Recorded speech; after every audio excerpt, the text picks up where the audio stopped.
आज सकाळ सकाळी एक पार्सल रिसीव झालं होतं आणि जे पार्सल आहेत ना ते दोन्ही माझे आहेत, पण उत्सुकता कुणाला आहे, माझ्या बहिणीला आणि माझ्या बाळाला. माझी बहीण पण आली होती, ती आताच आली होती आणि तिला लगेच पार्सलवाला पण आला. म्हणाले नाही आधी पार्सल ओपन करून बघू. त्याच्यानंतर मस्त असे आंघोळ केली, बाहेरचं वगैरे सगळं आवरलेलं होतं आणि पप्पांनी गाडी वगैरे मस्त धुतली होती, कारण आम्हाला बाहेर जायचं होतं. ते कुठे जाणार आहे नेक्स्ट व्हिडिओमध्ये नक्की शेअर करेन. आणि मम्मीचं इकडे आवरावरी चालू होती, सगळे कामाला लागली होती आणि हा ठोंब्या बघा कसा शांत झोपलेला होता. त्याच्यानंतर बहीण माझी मीटिंग वगैरे तिचं सगळं आवरून ऑफिसचे कामं दुपारी घरी आली होती, तोपर्यंत आद्विक पण उठला होता. नंतर आम्ही मस्त असं वॉटरमेलन एन्जॉय केला. आणि उन्हाळ्यामध्ये वॉटरमेलन आता भरपूर मस्त मिळतात आणि त्याचा खूप छान एन्जॉय घेतला आम्ही. आणि तुम्ही पण उन्हाळ्यामध्ये जास्त शक्यतो करून वॉटरमेलन खा, कारण डिहायड्रेशन होत नाही.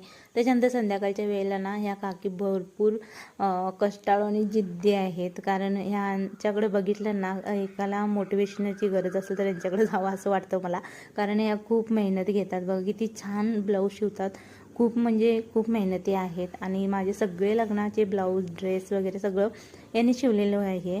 अजूनपर्यंत मी यांच्याकडेच टाकते, खूप छान फिटिंग वगैरे करून देतात. तर ह्या काकी खूप कष्टाळू जिद्दी म्हटलं तरी चालेल, भरपूर आहेत.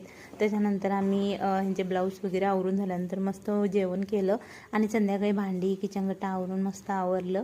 तर चला तर मग इथंच व्हिडिओ मी एंड करते. कसा वाटला नक्की कमेंटमध्ये सांगा. तोपर्यंत बाय अँड टेक केअर.